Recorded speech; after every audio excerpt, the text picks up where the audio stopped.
Ladies and gentlemen, give it up for the greatest capitalist in the history of the United States of America, Elon Musk! 他们曾肩并肩一起走向权力的中心，一个是以己之力改变世界的亿万富翁，另一个是煽动浪潮翻盘命运的美国总统。他们都不信规则，不守常理，都把世界当舞台，站在最显眼的位置。直到有一天，他们彼此走到了命运的对立面。2025年，马斯克与川普彻底决裂，睚眦必报，充满私人恩怨，斤斤计较，幼稚丑陋。在众目睽睽之下，一场总统和首富的世纪大撕逼正在上演，直播全球。曾经他是最热情的支持者，如今他却成为最危险的异议者。这个曾经说过要拯救人类的男人，终于发现他很可能连自己都拯救不了。他为什么要这么做？他本可以一言不发，数钱晒娃去火星，为什么偏偏选择走上了这条布满危险和闪光灯的道路？要回答这个问题，我们就要从很久以前说起了。1971年6月28日，南非比勒陀利亚，马斯克出生在一个家境不错但氛围诡异的家庭。他爸埃罗尔·马斯克，工程师、飞行员、商人，富有、聪明、冷漠，控制欲爆表。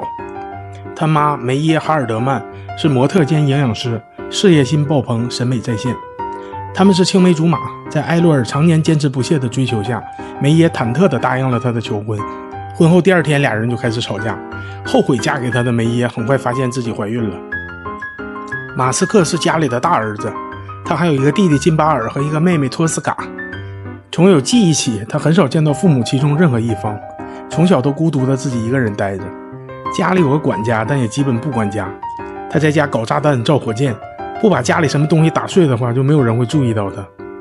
小马斯克跟所有天才一样，是个奇怪的孩子，不爱说话，没有朋友，随时随地陷入走神，医生甚至怀疑他是不是耳聋了。他在学校里不受欢迎，被霸凌到怀疑人生，甚至有人在学校把他推下楼梯，伤势严重，不得不住院治疗。马斯克8岁那年，梅耶终于无法容忍埃罗尔的出轨和家暴，离婚了。最初3个孩子都跟了妈妈。2年后，10岁的马斯克做出了一个后来让他深感后悔的决定，选择跟父亲生活。那不是因为爱，而是出于一种理智又自虐的我要了解他的心理。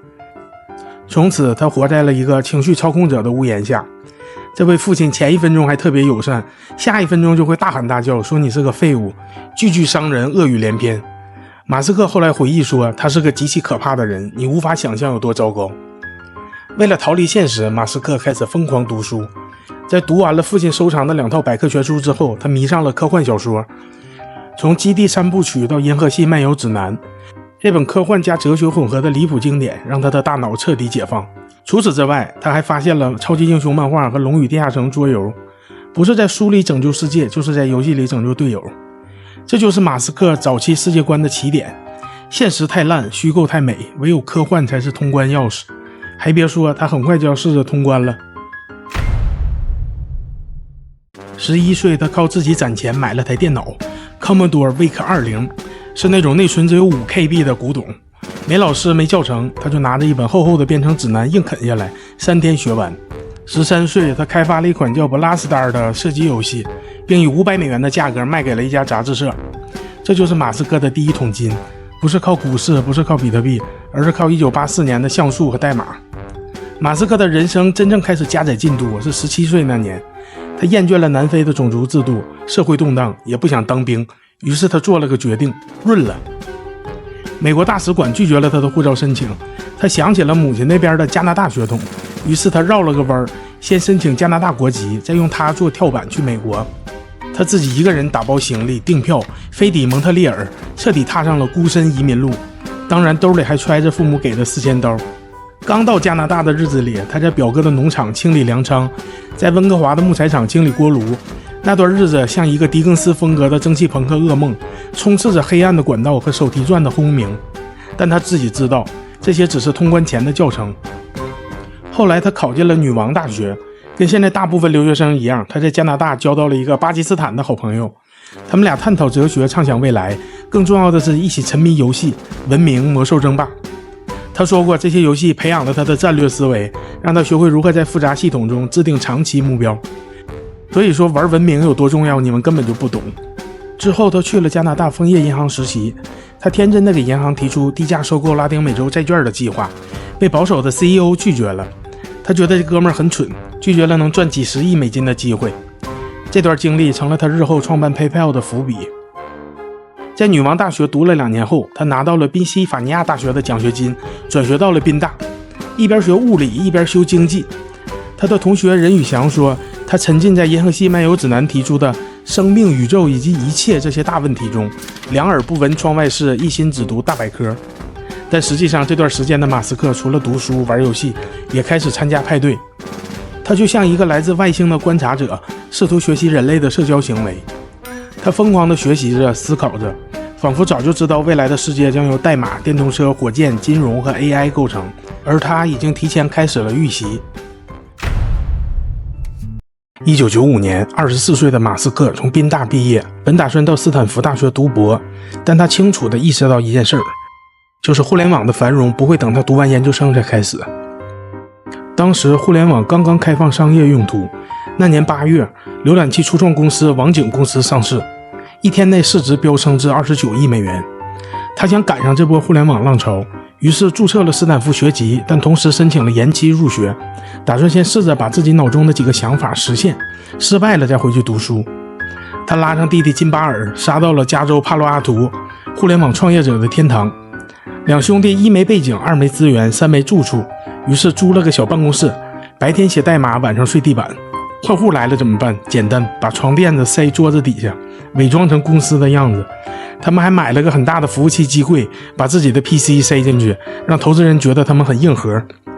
他们的第一家公司叫 Zip2， 核心业务是在线企业名录加导航地图。当时还没有谷歌地图，也没有大众点评，这是他大学时期的想法之一。很快 Zip2 拿到了摩尔戴维多300万美元的风险投资，还和纽约时报、普利策公司达成了合作。马斯克兴奋极了，他终于站在了互联网浪潮的起跑线上，准备一飞冲天。但就像大多数投资公司一样，他们空降了一个 CEO， 把他赶去负责技术，理由是你太年轻，太理想主义，不懂管理。新来的 CEO 跟他在战略上有很大偏差，马斯克希望做 2C 的业务，直接面对消费者，但公司一直尝试把自己变成报业集团的供应商。马斯克的管理也十分糟糕，他希望员工跟他一样永远不要下班，工作忙完的时候还拉着他们去参加雷神之锤的电竞比赛，居然还拿了亚军。他没有情商，总是当场纠正其他人的错误，指责他们的愚蠢。跟弟弟金巴尔也经常物理上打成一片，甚至搞得得去医院。后来马斯克尝试在公司搞政变，连他的技术团队都不支持他，最终被开除出了董事会。1999年 Zip2 被康柏公司以 3.07 亿美元收购。27岁的马斯克拿到了2200万美元，成为被赶下台但顺便暴富的典型案例。他指着自己的银行账户说，我本来的余额是5000元，现在变成了2200万零5000元。钱到手之后，马斯克做了2件事，买了100万美元的银色迈凯伦 F1 跑车，和初恋女友结婚了。是的，我们得说说这段感情线，因为这也是他人生第一次尝试搞人类关系。他和贾斯汀·威尔逊在女王大学认识。马斯克是那种一开口就讲太空和哲学的男生，贾斯汀觉得这个人虽然又怪又拽，但还挺上头。在他创业期间，贾斯汀一直是精神支柱。虽然几乎所有亲友都不看好这段感情，但马斯克一赚到钱就毫不犹豫地娶了她。婚后没多久，马斯克就把挣到的2200万美金砸进了一个新项目 X.com。 这不是你现在知道那个 X， 也不是 Space X， 是最早的在线金融平台。X.com 一开始是个在线银行，目标是干掉传统银行。它的愿景是未来所有人的钱包都会在互联网上。这个想法听起来是不是有点熟悉？对，我们现在每个人手机上就都有这样的钱包，这也是他大学时的想法之一。他的一些朋友怀疑，如果给一家网上银行起的名字听起来像色情网站，能让人放心把钱存在这里吗？但马斯克说他喜欢 X.com 这个名字。但是问题也随之而来，他的团队跟他意见严重不合，甚至发生过集体辞职事件。马斯克的决策常常不讲逻辑，讲未来感，什么都想亲自插手，写代码、提产品、谈融资、改界面。同样的，没有假期，没有休息，没有下班，在公司内部大家怨声载道，冲突不断，但结果是成功的。产品上线，用户激增，整个团队都在欢呼。2000年 X.com 和竞争对手 Confinity 合并，改名 PayPal， 团队风格彻底换血，很多核心成员也成了后来硅谷传奇人物，彼得·蒂尔、麦克斯·拉夫琴、里德·霍夫曼、卢克·诺塞克、大卫·萨克斯，这群人号称 PayPal 黑帮。在他们的带领下， PayPal 实现了几乎不可能的战绩，和易贝大战300回合，靠病毒式营销加用户增长黑科技，硬是在电商支付领域站稳了脚跟。而这时，黑帮成员们也准备好推翻马斯克的暴政了。他们趁马斯克去度蜜月，秘密发动了政变，说服董事会投票罢免了马斯克的 CEO 职位。马斯克感觉像是后背被人捅了一刀。没错，第二次创业又被自己请来的人赶下台。不过这一次他没被扫地出门，仍然是公司最大的股东和董事会成员。卸任 PayPal CEO 后，马斯克终于有了一次真正的假期。他第一次彻底放下工作，开始了为期1周的旅行。不过这是他人生最后一次度假。他带着妻子回到了南非。马斯克11年前离开这里时只有17岁，这是他第一次回来。在南非的短暂旅途并不愉快，他爸爸和奶奶都不喜欢这个新媳妇。回到帕洛阿图后，马斯克感染了恶性疟疾，差点死去。经过抢救后，他在重症监护室里住了10天。此后5个月，他都没有完全康复。他从这次濒死经历吸取了2个教训：度假会要你的命，还有南非那个地方，他竟然还没有放过我。PayPal 于2002年上市，当年7月以15亿美元的价格被易贝收购。马斯克虽然早被排除出 CEO 之位，但仍持有大量股份，这一波直接净赚2.5亿美元。拿到钱后的马斯克跟当年搞他的政变领导人也握手言和了。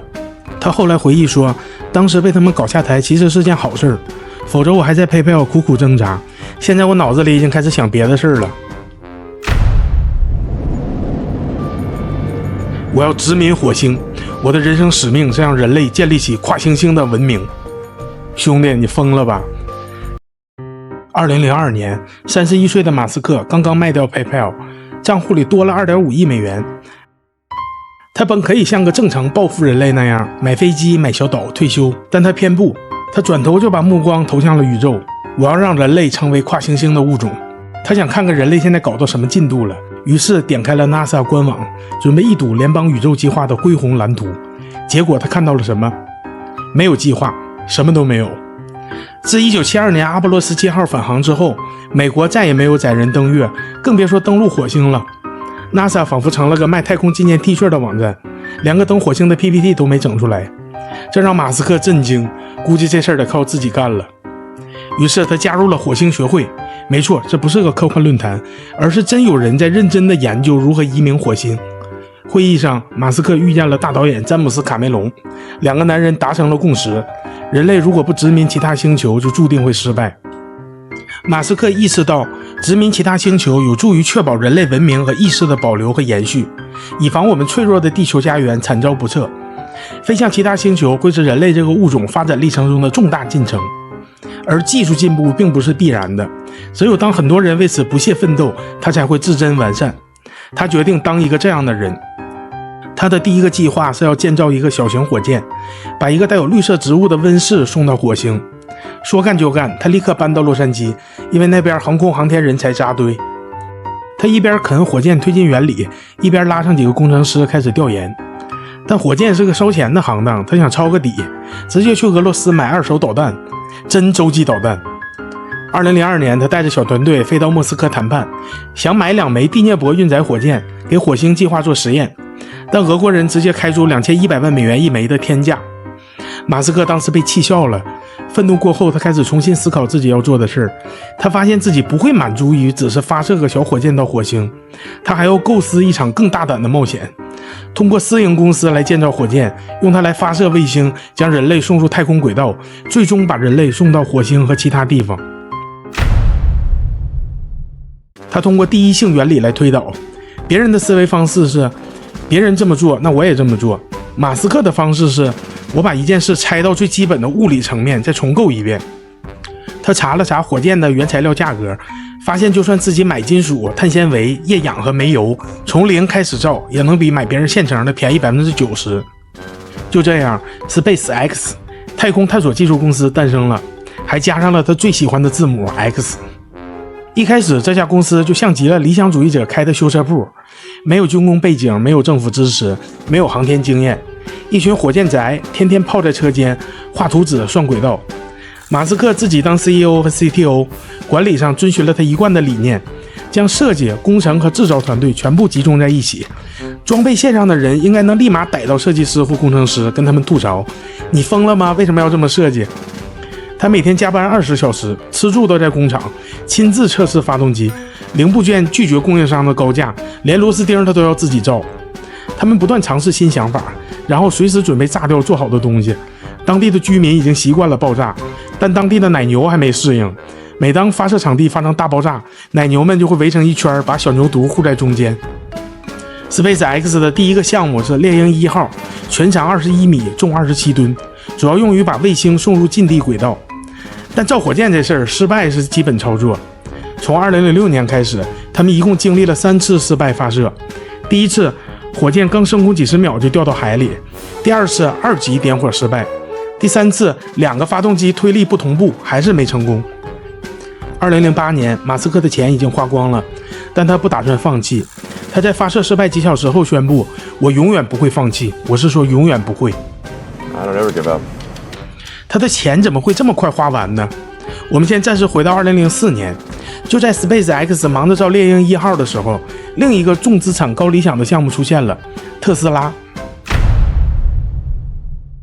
马斯克遇上了一个电动车初创团队，由马丁·艾伯哈德、马克·塔彭宁、JB 斯特劳贝尔等5位技术宅联合发起。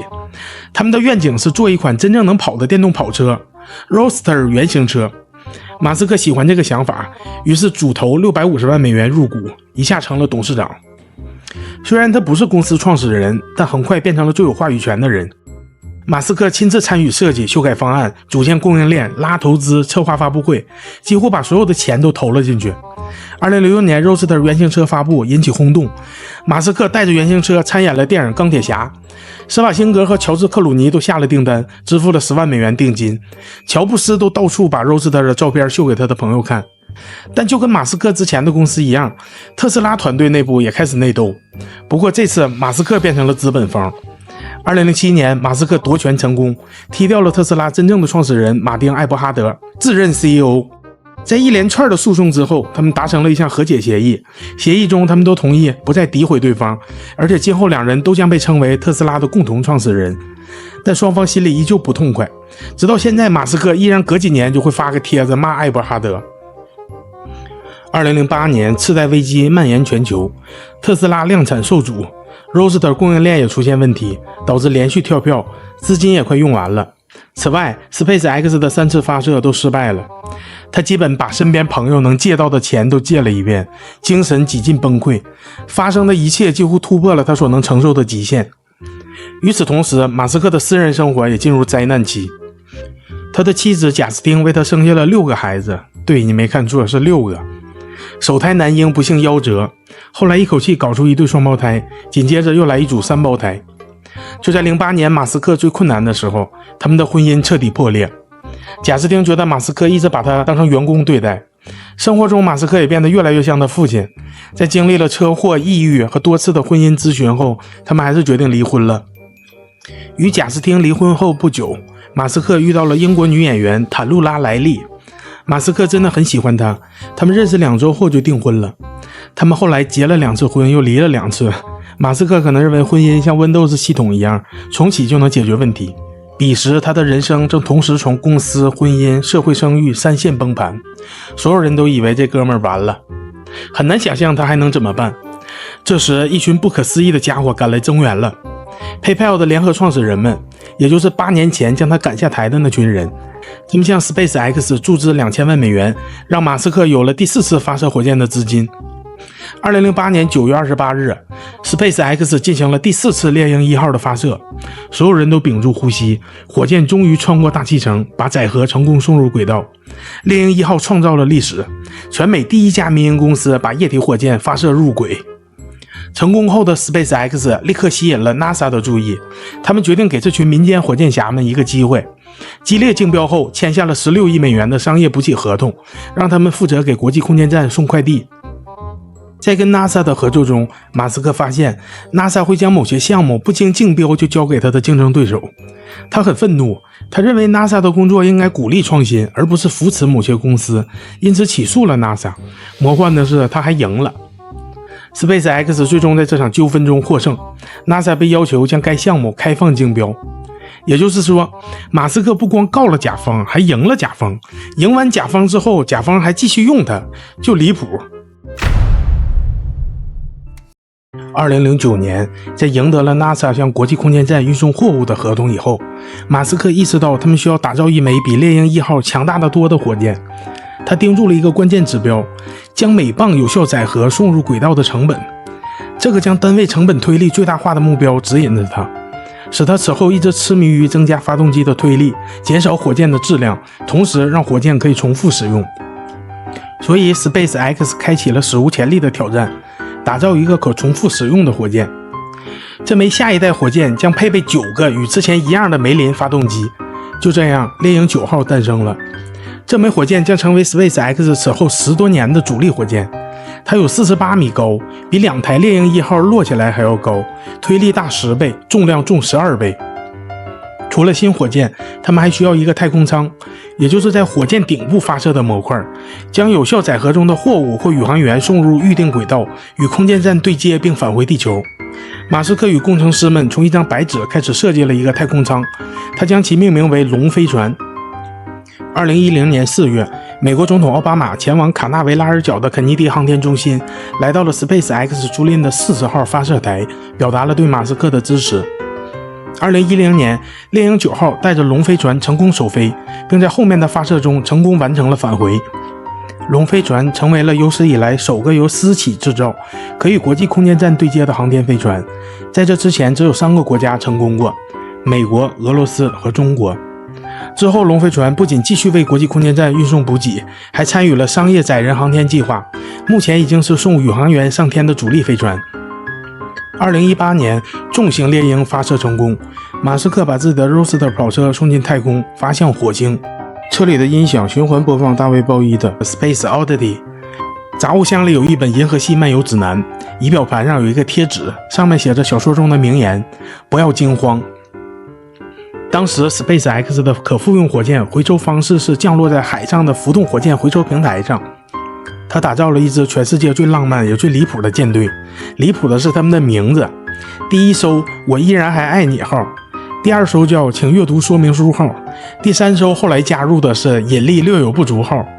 这不是马斯克失心疯，而是他有意致敬。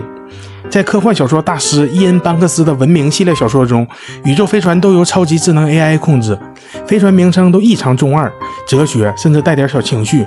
比如我打赌我能让你认输号，我开始有点后悔了号，刚刚好的不够完美号。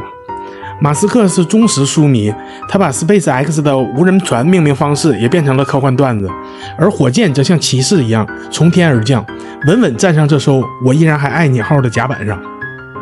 SpaceX 彻底改写了人类航空航天的历史。马斯克的太空事业看起来一切顺利，但2009年的特斯拉账上依然没钱，甚至到了他全部余额都不够支付下一个月员工工资的地步。马斯克找遍了投资人，最后美国能源部伸出了橄榄枝，4.65亿美元贷款救命。戴姆勒也向特斯拉注资5000万美元。马斯克终于能放开手脚推进项目了，他打算生产一款面向主流市场的4门轿车，成本约为6万美元，能够大规模量产，也就是后来人们熟知的 Model S。 马斯克亲自设计 Model S 的外形，大尺寸的触摸屏，革命性的电池包，购买了一家位于佛蒙特的丰田汽车工厂。丰田张楠跟马斯克谈得很愉快，还向特斯拉投资了5000万美元。就在特斯拉买下工厂后的1个月，公司上市了。这是自1956年福特上市以后第一家上市募股的美国车企。上市首日，特斯拉股价上涨超过 40%， 为公司融到了 2.66 亿美元。2012年 Model S 横空出世，秒杀传统燃油车，跑得快，智能化，还有巨大的中控屏。但问题来了，怎么把电动车大规模的造出来 Model S 使用的电池约占全球电池总量的 10%。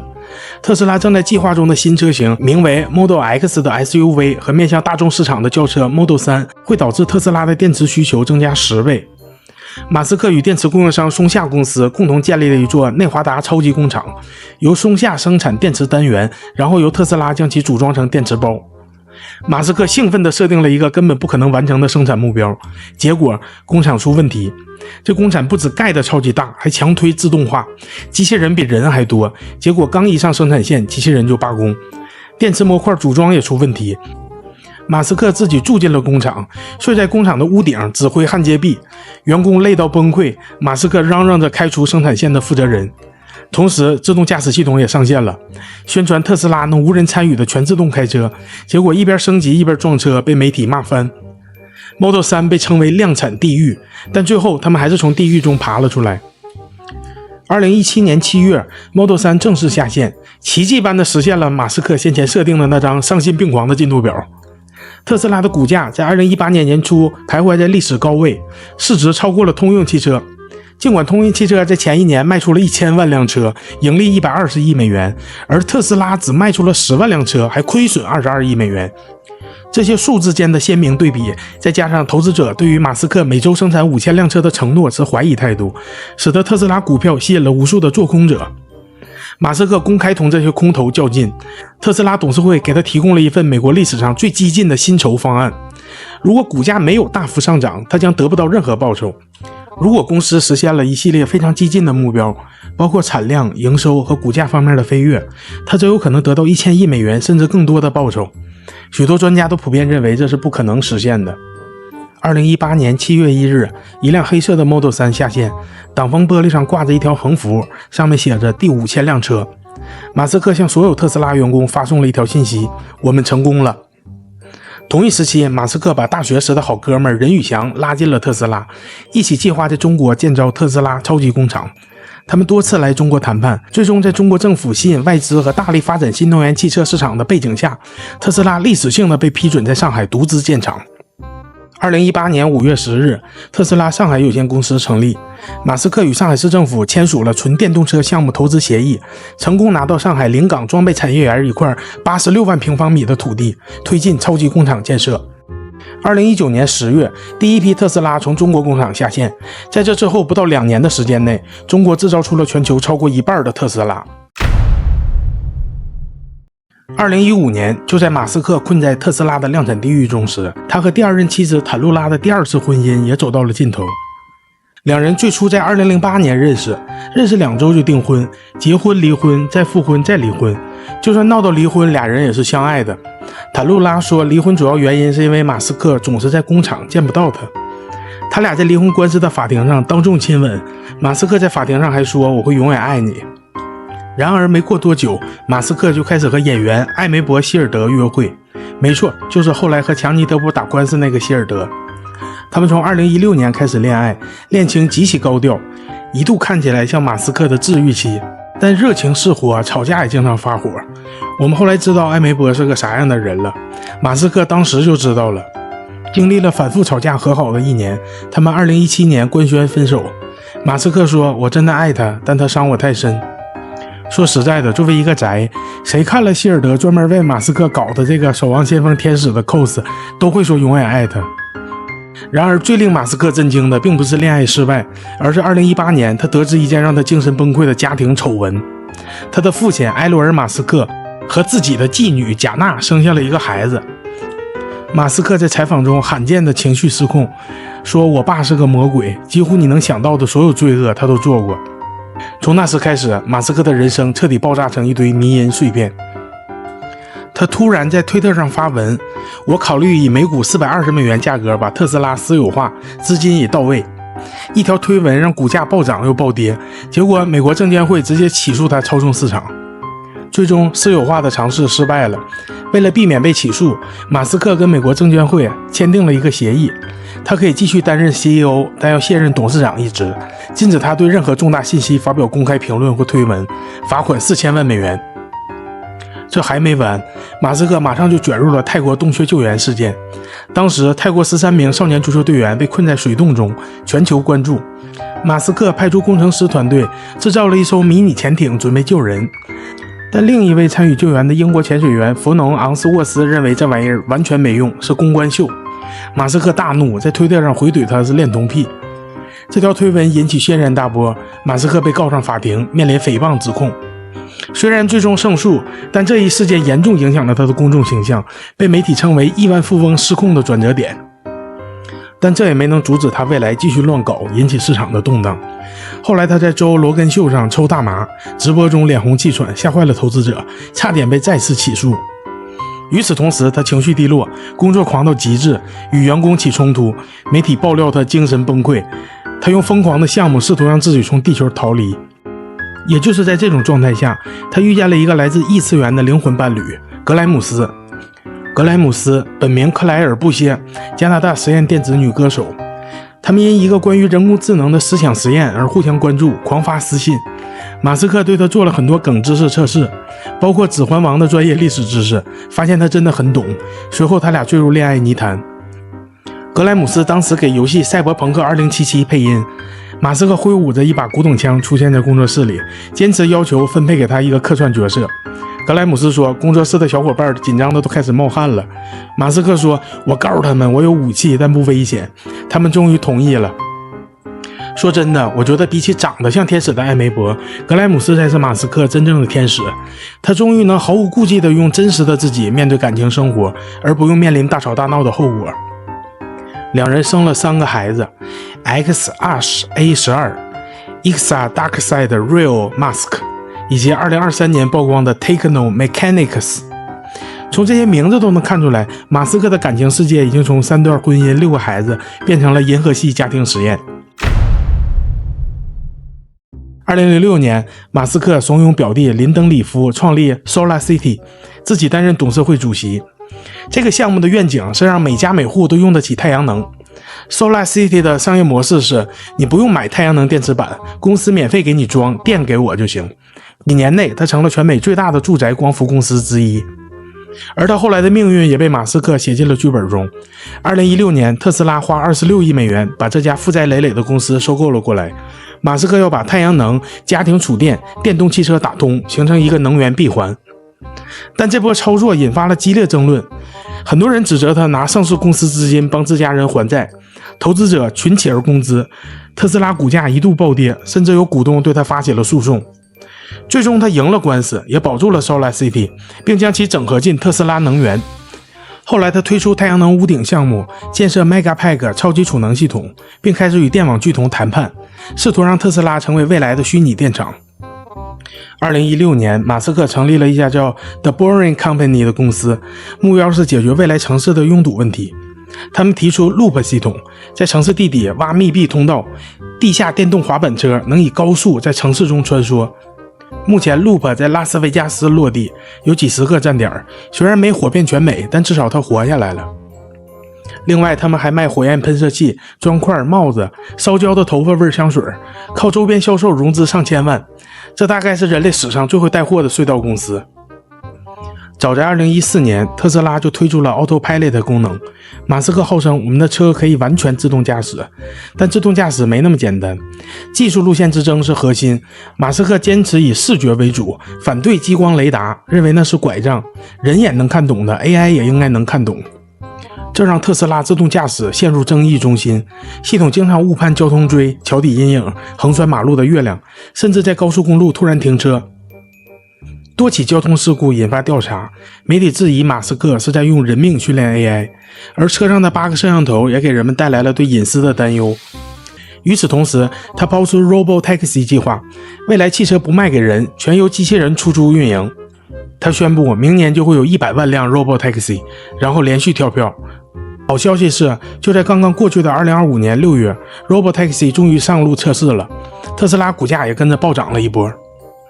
2019年，马斯克推出了全球最离谱皮卡 Cybertruck， 一身不锈钢机甲，赛博朋克审美，像是银翼杀手开出来的车。为了证明车身的强度，发布会现场用一把大锤抡向不锈钢车身，没有任何凹痕出现。随后他为了证明装甲玻璃不会破裂，向车窗扔金属球，结果玻璃竟然裂了。马斯克说好吧，也许用力过猛了一点。Cybertruck 依旧成为话题巅峰，收获了超100万订单。随后他宣布在德州奥斯汀建设德克萨斯超级工厂，这里将量产 Cybertruck、塞米卡车、Model Y、未来的 Robotaxi。2015年，谷歌收购了刚在人工智能领域取得突破的 DeepMind， 马斯克立刻感到对人类未来的担忧。谷歌的这些人根本不想关心人工智能的安全问题，也无意做出任何限制人工智能权利范围的事儿。他对 AI 的恐惧由来已久，曾说我们最大的生存威胁可能就是人工智能。这句话听起来像科幻片预告，但他是认真的。于是马斯克召集一群硅谷精英，包括山姆·奥特曼，成立 OpenAI。这个组织一开始是非盈利组织，目标是别让 AI 掌控世界，确保人工智能造福人类。OpenAI 开始做一些基础模型研究，但不久后马斯克和团队分歧严重，奥特曼不想言听计从，他有自己的想法，马斯克一怒之下退出。后来 OpenAI 转为盈利公司，不再开源，马斯克彻底脱钩。OpenAI 和后来的 ChatGPT 的故事大家都知道了，这也是马斯克改变世界的另一个想法。后来他自己也创建了一个新 AI 公司 XAI， 大家后来在 X 用的 Grok 就是来自于此，而这就是以后要讲的故事了。2016年，马斯克悄悄成立了 Neuralink， 一家研究脑机接口的公司，目标是让人脑直接和计算机通信。Neuralink 的第一代产品是一枚嵌在头骨里的芯片，通过比头发还细的电极连入大脑神经，由自动机器人手术植入。2020年，他拿猪做演示。2021年，一只猴子靠芯片意念打游戏。2023年 ，Neuralink 获得 FDA 批准进行人体实验。他设想未来我们能用大脑直接打字、上网，甚至共享记忆。目前的实验致力于让瘫痪的病人重新拥有运动和操控电脑的能力，还有使盲人恢复视力。当然，这项技术也遭遇了巨大争议，伦理问题、动物实验、隐私安全，哪一项都是雷区。光是 AI 显然不够，人形机器人才是每个大男孩的终极科幻梦想。2021年，在特斯拉的 AI Day 上，马斯克压轴登场，宣布特斯拉将开发一个人形机器人特斯拉 Bot， 后来命名为 Optimus。台上的机器人模型一度让观众以为这就是实物，结果一查是个穿着连体衣的真人演员。但马斯克完全不尴尬，还特兴奋。我们造它是为了让人类从危险、重复、无聊的劳动中解放出来。他说未来 Optimus 可以在工厂搬箱子、送快递、洗碗、组装零件、照顾老人、下棋、看娃，啥都能干，除了造反。整个机器人身高约1.73米，体重57公斤，配备40个机电驱动关节。它的大脑其实就是特斯拉 FSD 芯片，眼睛是摄像头，骨架是轻量级金属材料，动力系统和能源来源于电池组。马斯克认为未来机器人的市场可能比汽车还大，我们造的不是一个人形玩具，是一个数万亿美元级别的产业。但现实是 Optimus 目前的实际能力还停留在能走路、能搬轻东西、能跟着跳舞的阶段。马斯克自己都承认距离实用还有点远，但他依然兴致高涨，一年一更，从头发到手指都在优化。XAI、Neuralink、Optimus 还有 Dojo， 一种使用视频训练神经网络来模拟人类大脑的超级计算机，这些都是他庞大的拯救人类文明计划中重要的一环。除了人工智能，马斯克又盯上了人类最重要的基础设施建设，他打算在外太空重建一个属于自己的互联网。他的想法很简单，要是能让互联网不靠光缆、地面基站，而是直接从太空发射，那是不是谁都可以上网了？于是 Starlink 星链计划诞生。计划很简单，发射上万颗低轨道卫星，绕地球形成一个环绕式 WiFi 网络。说起来都不容易，做起来也不轻松。传统通信卫星都在 3.6万公里的同步轨道上跑，延迟高，造价贵。马斯克不走寻常路，星链卫星飞得更低，550公里低轨，这样信号快，成本低，就是得发得多，发得狠。目标是4万颗卫星，让你走到哪儿头顶都有颗星链的小卫星在看着你。第一批卫星在2019年发射，到2021年 SpaceX 已经发射了超1500颗，到了2024年数量破万，直接霸占了全球1半以上运行卫星的份额。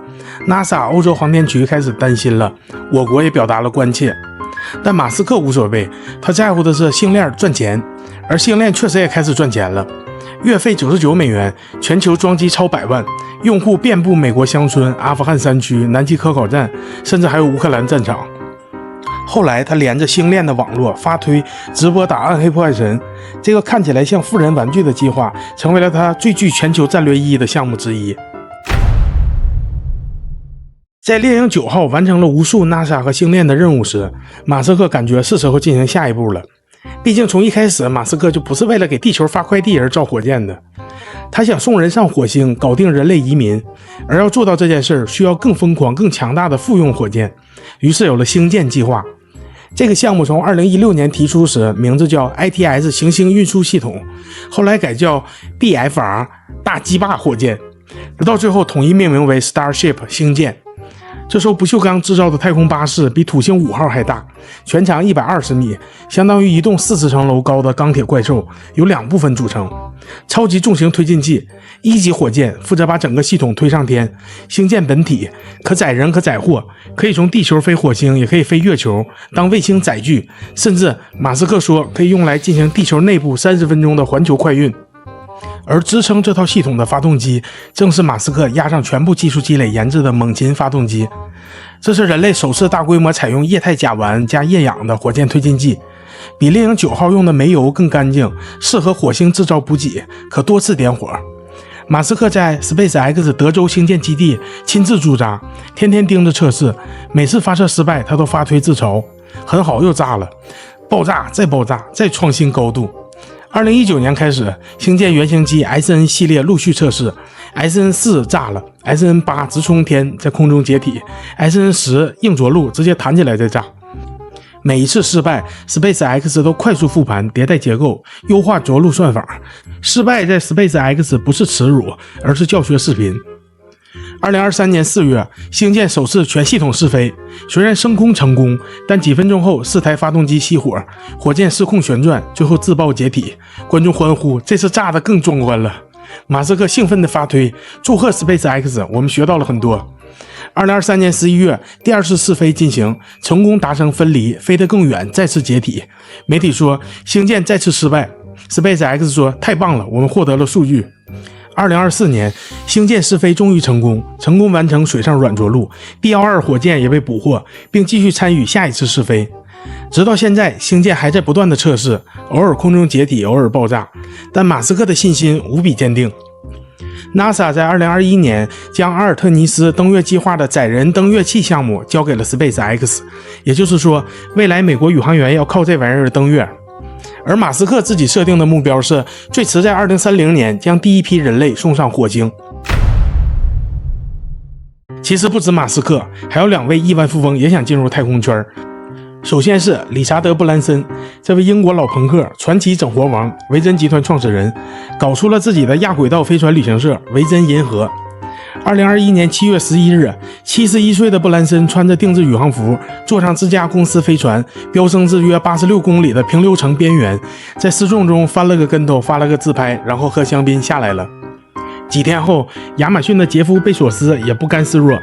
贝索斯很早就创立了航天公司蓝色起源，主打稳健与低调。他跟马斯克常在社交媒体互呛 ，SpaceX 屡次击败蓝色起源，拿下 NASA 合同。2021年7月20日，他亲自登上了这家蓝色起源的新谢泼德号，飞了大约10分钟，最高上升到107公里，然后下来了。2021年9月15日 ，SpaceX 发射了灵感4号任务。4个非专业宇航员在没有任何国家航天机构参与的情况下，搭乘龙飞船升空，绕地球飞行3天。他们飞得比国际空间站还高。这趟飞行的每一秒都在刷新纪录，首次全部平民绕地轨道，首次飞行中直播实时舱内画面。要知道，上一次想把平民送入轨道还是1986年挑战者号航天飞机，当时航天飞机起飞1分钟后就爆炸了，这也成为了一代人的糟糕记忆。灵感4号治愈了那次爆炸造成的精神创伤。更重要的是，他完成了马斯克太空梦的又一块拼图，让普通人飞上太空不只是国家专属。与此同时，马斯克还用自己的火箭不断打击贝索斯的航天事业。两人为了 NASA 登月合同打得不可开交， NASA 本想两边下注，但最后只把登月器合同给了 SpaceX 的星舰。贝索斯怒告 NASA： 你们不能把所有鸡蛋都放在一个火箭里。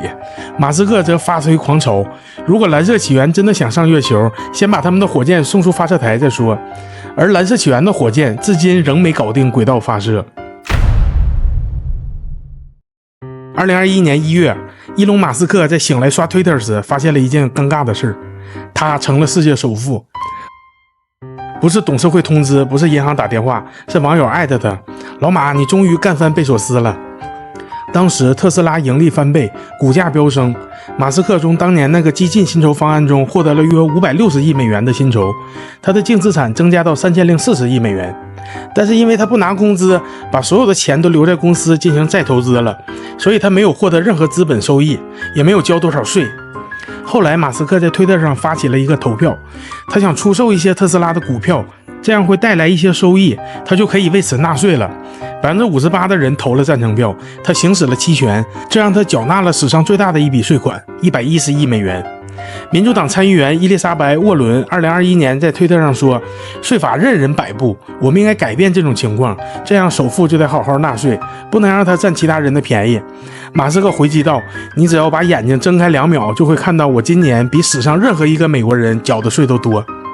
我觉得马斯克当这个首富还是挺体面的。2022年，马斯克的儿子泽维尔·马斯克已经申请变性，并正式改名改姓。泽维尔意志坚定，深深地憎恨资本主义，甚至憎恨财富。他认为有钱人都是魔鬼，还对自己的父亲说：我恨你和你所代表的一切。嘿，我是变性人，我现在叫詹娜·威尔逊。他选择了使用母亲的姓氏，还不断在网上发一些难崩的抽象自拍视频。马斯克曾经尝试挽回，却被儿子彻底拉黑。马斯克认为这是左派文化洗脑的结果，他从此更加敌视所谓的觉醒主义。在公开场合，他开始频繁炮轰加州左翼、政治正确、LGBTQ 洗脑，甚至称现代自由主义者像病毒。可能是受到儿子或者说女儿的影响，他开始清仓自己的人生。有一天，他突然宣布：我要卖掉我所有的房子。他觉得把财富兑现并挥霍在个人消费上，既不能创造价值，也并不体面。他真的把自己在洛杉矶、旧金山的房产全部挂售，一套一套脱手。最后，他住进了 SpaceX 基地旁边的一间可折叠微型住宅，甚至让母亲也搬进去一起住。这并没有让他得到理解，媒体仍说他是资本恶魔，社交网络仍嘲笑他只会画饼。于是他摊手说：好吧，现在我一无所有了，你们还打算把我怎么样呢？疫情的政策、纳税的争议、儿子的变性等一系列事件，让马斯克的政治倾向产生了混乱。他的政治态度开始明显右转，批评加州觉醒文化，大骂进步主义是文明癌症，点赞右翼博主，称民主党已不再代表自由。他不再支持拜登，还公开说拜登就是一个湿漉漉的人形袜子玩偶，倒也没啥毛病。称赞佛罗里达州长德桑蒂斯，甚至曾试探性的接近川普。其实马斯克对川普的态度是深深的鄙夷，认为他就是个骗子。当时的人们很难想象后来发生的事，估计他自己也想象不到。可以说，马斯克的政治姿态就像跳房子一样，越跳越偏，最后直接跳进了右翼阵营。过去我把票投给民主党，因为他们大部分时间是善良的一方，但现在他们已经成为充斥着分裂和仇恨的政党，所以我不会再支持他们，而会把票投给共和党。现在好好看看他们在我头上扣的屎盆子吧。而民主党的加州这边也立马反击，各种调查接踵而至，工厂劳动违规、员工猝死、性骚扰举报。从一个年轻时读科幻的梦想家，变成了资本主义世界的反叛者，再转向文化战争中的战斗型 CEO。2021年，马斯克迷上了一款新的多人策略手游《低魔之战》。在游戏中，玩家从16个角色中选择一个，形成部落，互相竞争，开发技术，夺取资源，发动战争，建立帝国。他玩得过于厉害，以至于打败了这款游戏的瑞典开发者菲利克斯·艾肯斯坦。他把他老婆、同事、兄弟都拉进来一起玩，沉迷了很久，甚至因为玩这个游戏耽误了重要的工作会面。他老妈都说他的反应是啊，对，我错了，但这是有史以来最好玩的游戏。跟屏幕前的我们一样，马斯克沉迷了很多游戏。为什么我要特意提这个游戏呢？因为他弟弟金巴尔跟他一起玩这个游戏时，替他总结出了一个关于游戏的人生小课堂，很有意义，让当时的我大彻大悟。1. 同情心不是公司的资产。2. 把生活当作游戏来玩。3. 不要惧怕失败。4. 要主动出击。5. 优化每个回合的策略。6. 双倍下注。7. 为战斗分配好资源。8. 玩游戏要适可而止。适可而止不了一点儿，他本人删了游戏几天就又装上了，然后天天熬夜玩。2021年初，比特币一路暴涨，加密货币成了新的信仰战场。马斯克开始频繁发推，狗狗币是人民的加密货币，狗狗币可以买特斯拉周边，狗狗币未来会主宰地球的金融系统， SpaceX 要将狗狗币发射到月亮。散户听得热血沸腾，机构吓得瑟瑟发抖。同一时间，散户大战华尔街在 Reddit 掀起， GME 股价暴涨暴跌，马斯克发推火上浇油。最高潮的是，他登上周六夜现场时，节目中他说出狗狗币就是骗局，市场瞬间雪崩，狗狗币暴跌3成。这场先捧后甩的操作被批为操控市场。美国证监会再次盯上的，投资者愤怒，网友欢腾，魔音泛滥。有人说他是币圈救世主，有人说他是精致的韭菜收割者。但马斯克耸肩，我只是发个推。他跟扎克伯格约架，跟普京单挑的事儿太难崩，我就不讲了。大家期待了那么久，最终也没打起来，真是遗憾。2022年，俄乌战争爆发，乌克兰基础通信遭受打击，前线几乎失联。泽连斯基政府紧急向马斯克求助，马斯克当天在推特上回复，星链马上上线。第二天，一大批星链终端设备飞抵乌克兰，乌军士兵拿出星链设备，插上电就能上网，直接连接指挥部，操控无人机，跟全球直播。马斯克一夜之间成了战地英雄，但好景不长，他担心激怒俄罗斯，拒绝开放克里米亚沿海的星链覆盖区。但我们不想让这场冲突升级为世界大战。他提出俄乌和平方案，内容偏俄，激怒了乌克兰。乌官员怒喷他在帮助侵略者。美国官员也开始警惕 SpaceX 在军事系统中的地位。五角大楼主动找马斯克合作，并推出了一项名为星盾的配套系统，这是专门为军事用途设计的。SpaceX 向美国军方和其他机构出售或授权星盾卫星服务，允许政府来决定在乌克兰和其他地方使用他们的方式和启用他们的条件。马斯克一下从世界首富进化为战争级基础设施供应商，但他感到很沮丧，我怎么就卷入这场战争了？星链不是用来打仗的，我们做星链是为了让大家能在流媒体上看电视剧，而不是帮着无人机搞袭击。马斯克还为另一个影响人类未来的大事而担忧着，出生率下降才是文明面临的最大危险。为了这个，他操碎了心，磨破了嘴，最后决定自己亲自做个示范，如何应对人口危机。来，我只教你们一次。他跟第一任妻子贾斯汀生了6个孩子，后来跟格莱姆斯又生了3个，他觉得还不够。这时候 Neuralink 高管西冯奇里斯跟他一拍即合。2021年，他们通过试管方式迎来了龙凤胎，男孩 Strider， 女孩 Azure。因为当时马斯克正和格莱姆斯忙着为 X 换尿布，所以这对双胞胎几乎是悄无声息的降生了。但事情没有停下。2024年3月，奇里斯又偷偷发了一条动态，他和马斯克又多了一个孩子，女孩 Arcadia。本以为3胎已是终点，结果2025年，奇里斯像解锁 DLC 一样再次公开，大家好，我又生了。新成员名叫希尔顿，听起来这名字就是来自阿西莫夫小说《基地》里的希尔顿。从龙凤胎到3胎再到4胎，奇里斯几乎成了马斯克的低调生育合伙人，不谈情爱，只搞繁殖，像是一种高智商基因合作实验。这场超现代育儿项目至今还在继续，说不定哪天你就能看到他们第5胎的新闻了。目前为止，马斯克已经生了13个孩子，但他觉得还不够。2024年又一个大瓜悄然引爆，这次的女主角叫阿什利·圣克莱尔，美国右翼 KOL、 评论家、作家、博主，是马斯克的推特战友之一。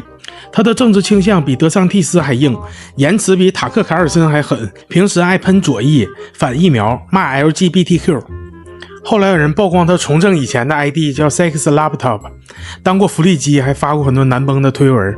我是没能力调查真假，大家感兴趣可以去搜搜。然而这位看起来离马斯克3光年远的女主播，在2024年底突然发布一张配文说谢谢你伊隆。媒体扒了又扒，终于确认孩子的父亲就是马斯克。阿斯利事后发文，我们之间没有爱情，我只是很敬佩他。这时候马斯克已经拥有至少14个孩子，他还不满足。阿斯利说，马斯克亲口承认他经常向精子库捐赠，全世界各地都有他的孩子，还包括一个日本流行女歌手。大家猜测是滨崎步，把滨崎步都气笑了，疯狂辟谣。马斯克通常认识女孩的方法跟我们差不多，就是看谁顺眼了就给人发私信。阿斯利的闺蜜蒂芬妮·方婷就收到了这样的骚扰，她愤怒地拒绝了，还把这事公开了。看来马斯克的人类高质量女性招募计划还是面临着一些小困难的。马斯克是推特上的资深用户，有人统计过，他每年要发几千条推文。但是上次总统大选期间，推特把川普的账号封禁后，马斯克感到推特的审查封禁越来越严格，已经超出了他能容忍的界限了。他看着推特上的撕逼争吵，突然灵感一闪，我应该做点什么。于是他先悄悄买入 9.2% 的股份，成了推特第一大股东。推特 CEO 帕拉格·阿格拉瓦尔一看，这家伙来势汹汹，干脆请你进董事会吧。在熬夜玩了一宿的艾尔登法环后，马斯克微笑拒绝，不进董事会，我要买下整个推特。董事会吓得不轻，立刻启动毒丸计划。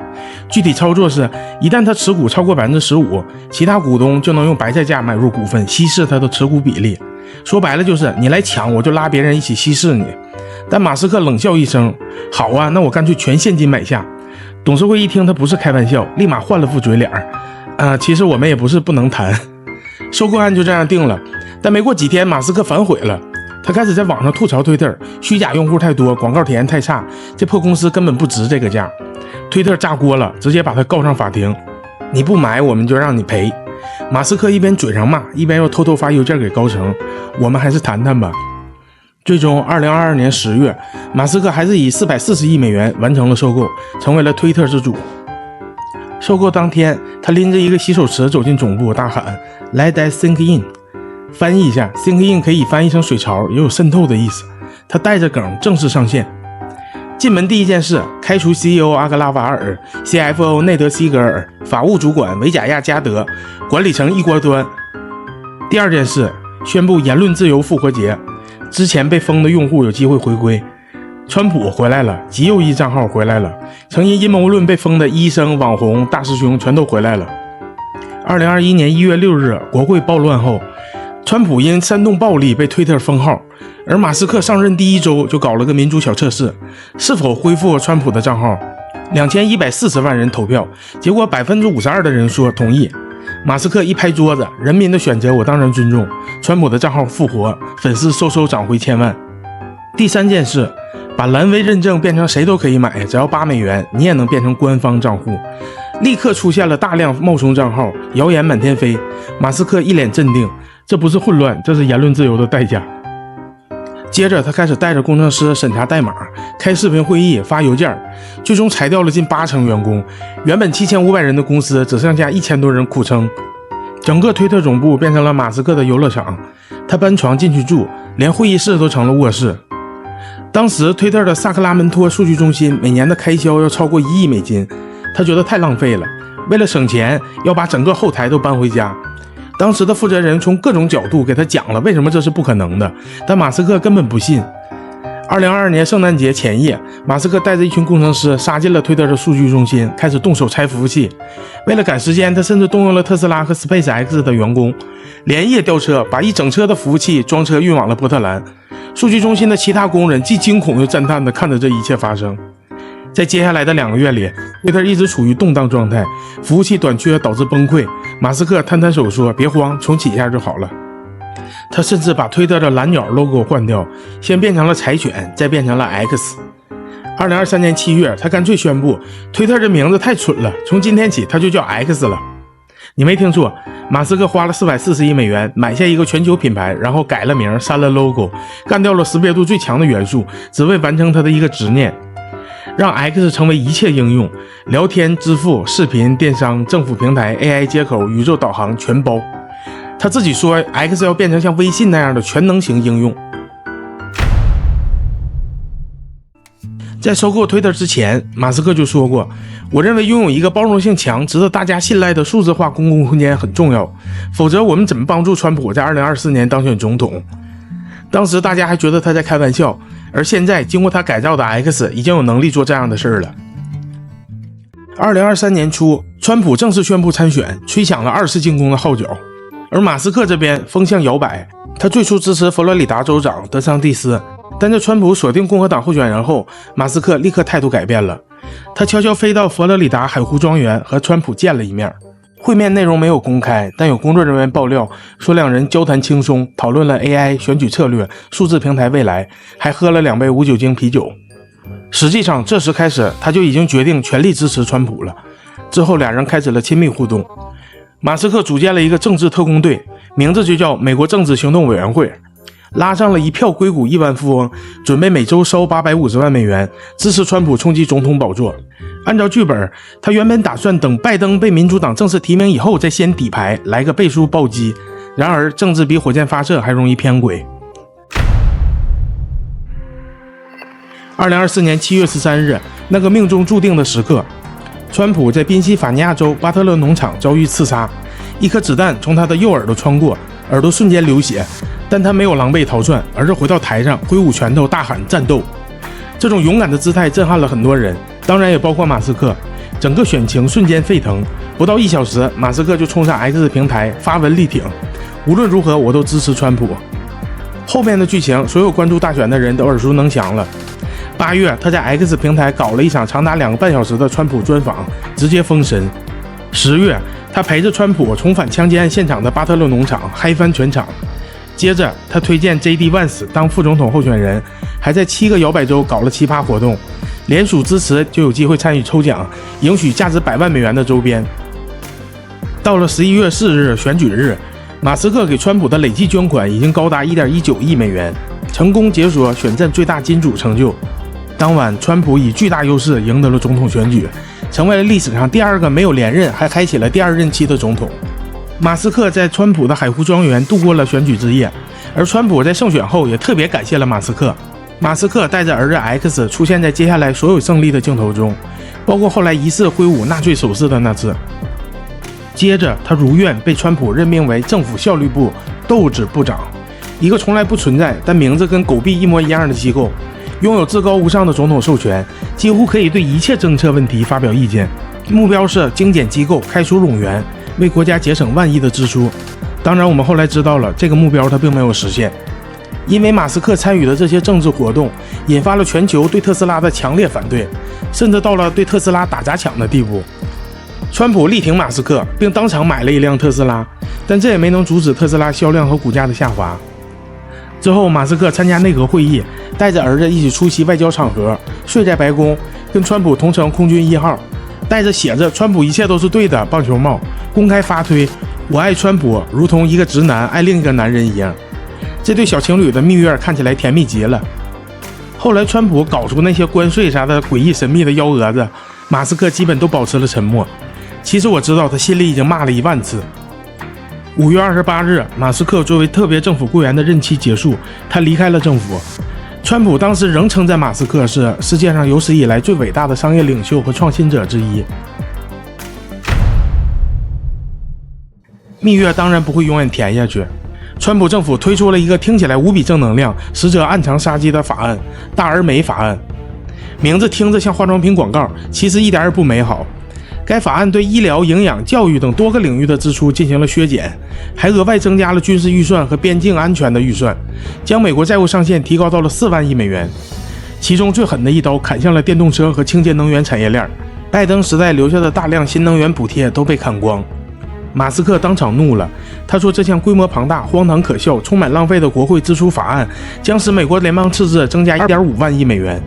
大而美法案是令人作呕的怪物，国会正在让美国破产。川普的反击很快开始，他早知道这部法案的情况，本来都没意见，突然有意见是因为他发现我们要砍掉电动车补贴。节省预算最简单的方法就是取消马斯克的政府补贴与合同，我一直很惊讶拜登竟然没这么做。马斯克说没有我，川普根本赢不了大选，真是忘恩负义。还说爱泼斯坦涉事名单未被公开的原因就在于川普自己在名单上。马斯克甚至暗示要弹劾总统，还要成立一个新的政党美国党，真正代表 80% 的中间选民。川普说马斯克完全失去了理智，他与伊隆马斯克的关系已经结束。睚眦必报，充满私人恩怨，斤斤计较，幼稚丑陋。在众目睽睽之下，一场总统和首富的世纪大撕逼在 X 上演，直播全球。不过别急，戏还没完。就在上个月，情况出现了反转。在川普威胁取消他的全部政府合约后，马斯克发帖说要立刻让龙飞船退役。但后来网友建议两个人冷静下来，各退一步。